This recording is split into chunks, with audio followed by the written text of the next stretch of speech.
just finished up the beta and just wanted to tell you guys what I thought about the beta. There was this one bug that I want to get out of the way right off the bat. Is this weird thing. I went into my matches and I don't know if they can patch this out or something, or it was just like a random beta thing that happened. But every single one of my opponents played Vegito.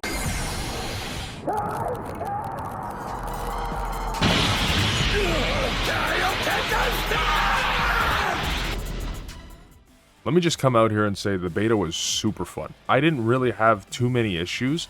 I'll get to one of the ones I had at the end. For a digital version of a card game that everyone's been saying is dying for the last, since it started, it was really fun. I'm surprised. As some of you know, I started playing the game set 3, so having this kind of set 1/2 format with Vegito having its own kind of support cards, I don't know why. They had to give it to him. It was super fun, and I'm really glad that they put one of my favorite leaders, Fuse Zamasu, the leader that got me into the game, was in there. So, of course, I had to play him first. I went through every deck except for Vegito, just because I was facing Vegitos. I saw how the deck ran, and I was just like, whatever. And yeah, I switched up my decks a little bit because there was a lot of 1+10k combos, but hey, it's old Dragon Ball where boss monsters actually have that combo cost instead of just being 0-5, which was a nice change of pace, you know, negatives to really strong cards, but hey. That's just me. Honestly, I was surprised by the animations. I'll give it that. I was looking at the trailer and was kind of like, we're kind of getting a little PS2-y over here. I don't know. I just don't know if it was just a way different stage of the game. But in the actual game, it was kind of like, I don't know. I haven't played Xenoverse 2 in a while. Maybe Xenoverse 2 level graphic. Like, it was, for being a card game that you're just adding extra stuff to it, it looked pretty nice. And it actually, I thought it was just going to be very gimmicky, but it was very cool. One part I did like about the animated leaders were that this is how you could tell it was a beta. If especially Frieza was one of them, because when I was playing Frieza, anytime you awaken, you could tell these are just old voice clips that they clipped from the show, because they sound like they're coming out of a fucking 1950s jalopy radio. But of course, this is just to show what the game is able to do, and they want to test the netcode and make sure that stuff's going right, which, for the netcode, I think it was really good. I got into matches like almost instantly. Obviously, being a beta with restricted times, everyone's playing within those 4 or 5 hours, and then they got expanded the first day, whatever. But yeah, it was pretty much as soon as you hit free battle, 5 seconds, you're in a match, and it was super good. You can do your intro, you can skip it, whatever. For the most part, I rocked the intro just to see everything going on. There was a bug that happened with one of my matches where when we started the match, when you go and mulligan your cards, you see the turn timer counting down, and that was... yeah, of course. He was taking a long time to mulligan, and then finally mulligans his cards. He's the first turn. He never charges an energy. I waited there for a full 10 minutes, and he never charged an energy, and there was no, like, punishment, didn't pass turn, nothing. So I just had to leave the game. I assume there was some bug there or something, because the turn timer, you see it moving, and then it just stops. And I'm just like, huh? I say, okay, eventually it'll pass over to me, or this guy will be forced to quit. No. And I just had to leave the game because I'm just wasting time there when I want to get more information to post a video about it. That was kind of the only bug that I saw myself. I know people were talking about the Broly cards being able to KO indestructible cards, which of course, come on, being a Zamasu fan, let's not have that. We already got that Trunks card and that Zeno card that want to wipe indestructible, so I don't need this KOing indestructible shit either. I was only able to play mostly on Sunday. I played like 1 or 2 games Saturday because I got dragged to a wrestling event. You're gonna get counted out!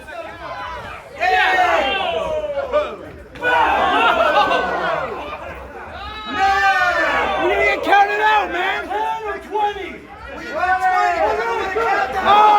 It was fucking hilarious. So I ended up playing 15 games. I tried to spread it across all the leaders that they had there. I realized that Soul Striker wasn't a deck that they had pre-built. I didn't play Soul Striker, and Vegito were the 2 leaders that I didn't touch.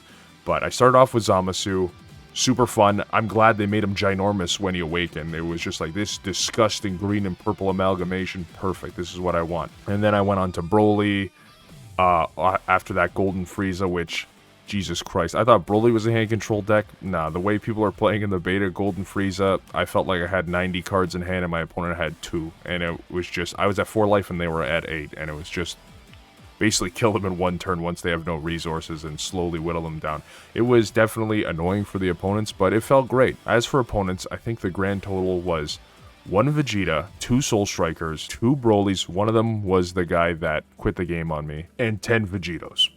I understand that Vegito kind of had more support to it than the other decks, which, come on, Broly, you couldn't even give him the Infinite Saiyan Rare.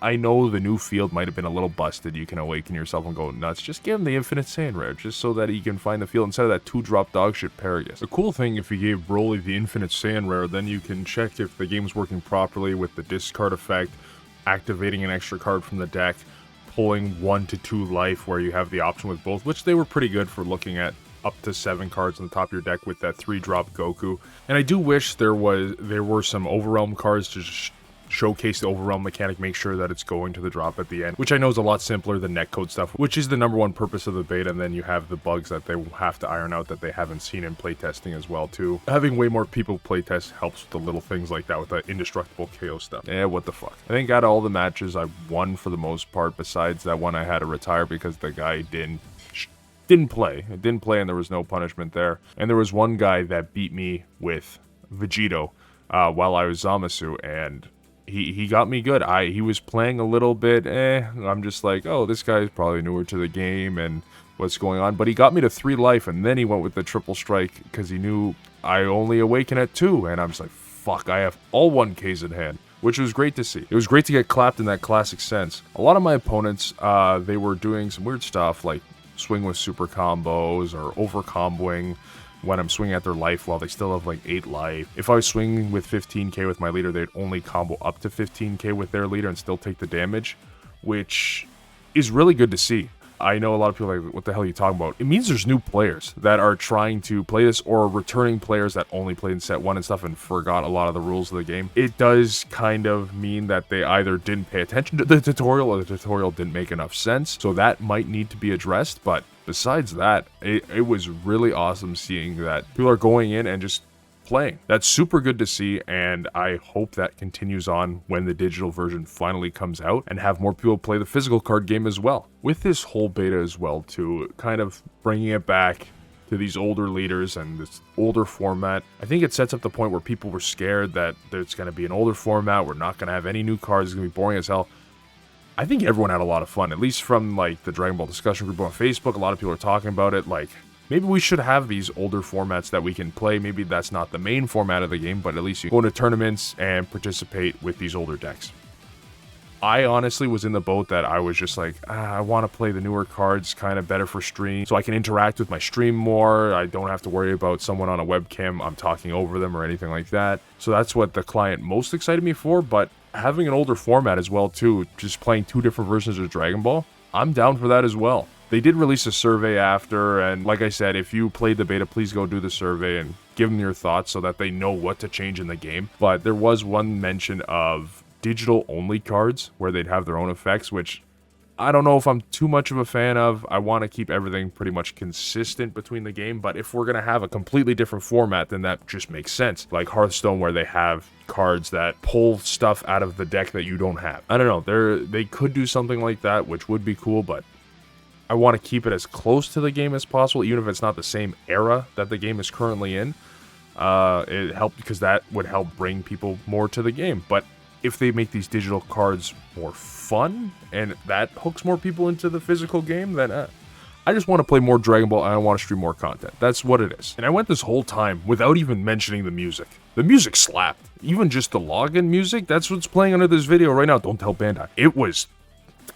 my god, I was just listening to that shit. It was bumping. The stages as well, too. They gave you a plethora of stages. You got the Tournament of Power, you got Namek, you got Earth and the Wastelands, you got the Cell games. Like, there's a bunch of shit, which I'm glad that they are just adding those little touches to make it feel more like I'm in a regular Dragon Ball game and I'm just playing a card game now. Let's throw my leader, I get my special attack, boom, boom, you explode, die in hell. It's great. But my overall thoughts of the online client is I'm very optimistic. I hope everything goes well. I hope the whole monetization method of the game isn't too jarring. I know, of course, they need to make their money, but I don't want them to push players away with it. I hope there's a way to get packs for free, either by doing missions or stuff like that. For people that can't justify spending money on the physical game and the online game, maybe even having codes and packs as well. It gets people to buy the physical game because they want more online packs as well. Hey, you never know, right?